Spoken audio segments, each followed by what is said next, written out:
Are you ready to create a life you crave? Let's spin that doom loop of negativity into an upward success cycle and start living lucky. Good morning. I'm Jana. I'm Jason. And we are living lucky. You are too because you're here with us. We appreciate that.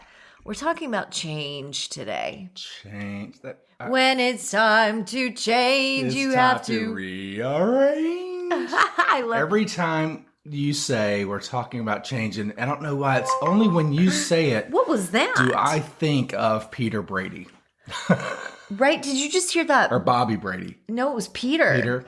Peter's the one who his voice changed, and then they incorporated it into the song, so it actually sounded like it was supposed to be like that. Seasons change. It's and a lot of times changing your environment helps the change. I mean, there's so much that goes into change. Well, we went out to dinner last night with a friend of mine from high school, and he was here for a softball tournament. He's lost 55 pounds. We just saw him less than a year ago. He lost 55 pounds in 3 months. And you know why? He decided to change. Yeah, and it was changing his diet, looking at... He just cut out sugar. Yeah, and started working out. So often we know what we want. And honestly, we know what to do. Like, we know how to be healthy. We know how to have a great relationship. We know how to get rich. We don't do what we know because we're resistant to the change. We're resistant to change. Change feels uncomfortable. And change, for some reason in our minds, change sometimes is scary. Yeah, it's the unknown is sometimes scary, but that is a limiting belief. Yeah, a lot of my clients like to just feel like, when I call it, let's just make an adjustment. Like, if you just change it to adjustment, that words, it's just even it changes the meaning of semantics. It to people. Yeah, like, we're just going to make an adjustment. We're going to pivot slightly. Let's just pivot. But you slightly. Tell somebody, let's make a change, they're and like, all of a sudden they're like, oh no, what's happening? I don't want to change. Like, change is painful. If you go into your office in corporate America and they say, hey, we're going to be making a few changes around here. Everyone gets freaks balled out. Up. They're like, oh, who are they going to let go? Yeah. That means more work for me. We're pivoting. We're making a couple small adjustments to maximize our effectiveness and our value. Isn't that funny? How it's just a word. It's just a word. And yet, so many times we associate change with pain, growing pains, really. Yeah. And change is good. Like, when you would embrace change as a catalyst for growth, catalyst for expansion, catalyst for the possibilities, then you get to start to look for ways to change. Mm-hmm. And I think part of that is just enjoying the awe and the inspiration around and seeing how change is happening and why it's so good. Yeah, a lot of times we focus on why, like, some changes that we don't like, and we look, okay, I don't remember when things were like this. I don't like that. Where your focus goes is where your life will flow. And just in the word itself, when we say, ooh, change, we automatically start focusing on, okay, how's this going to affect me? And we start thinking of the worst case scenario. So again, if we can just start thinking of, well, the last time I went through a change, I up-leveled my life in every area. If we can start thinking of the positives, putting our bookmark in the positives of the story, right? It's like we think about all these, all the negatives that have happened, quote unquote, to us because of change, but a lot of times we don't remember all the positives that have happened for us because of the change. Like, because of that same change. Yeah, creating the cell phone, creating cars, microwaves, fax machines that made things easier to connect with people.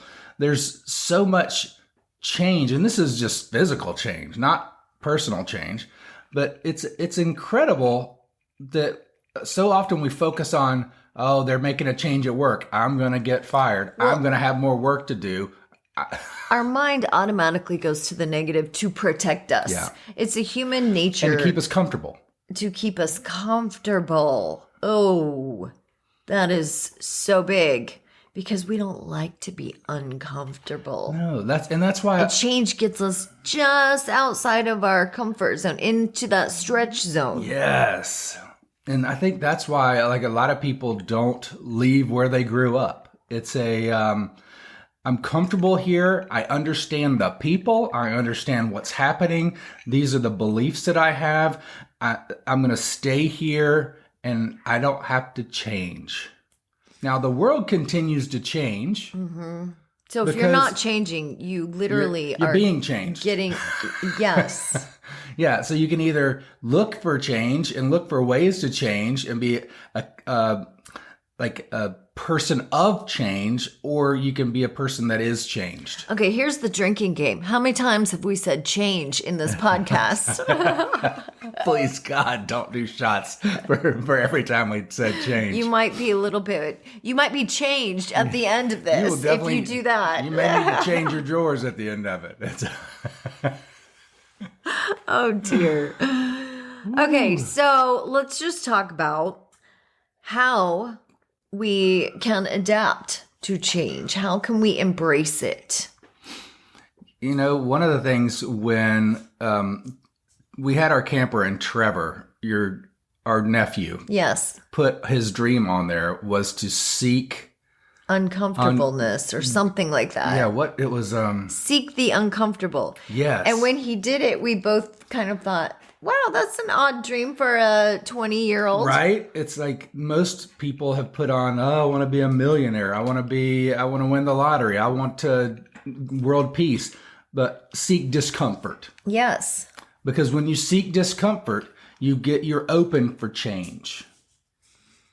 And you're open for the possibilities. And he's an engineer, so he's always looking for the way to make something better. Uh-huh. And it's like, okay, let's see what the purpose of this is. Let's see how this works. And what if it could be better? Like that question, what if, is pretty powerful. Because it will lead you to look outside of the same, outside of the comfort. Mm-hmm. And looking what if in an empowering way, not what if everything goes to crap. You know, that's looking inward and down. Because some people might say, well, when you are always looking for the what if, then you're not content with the what is.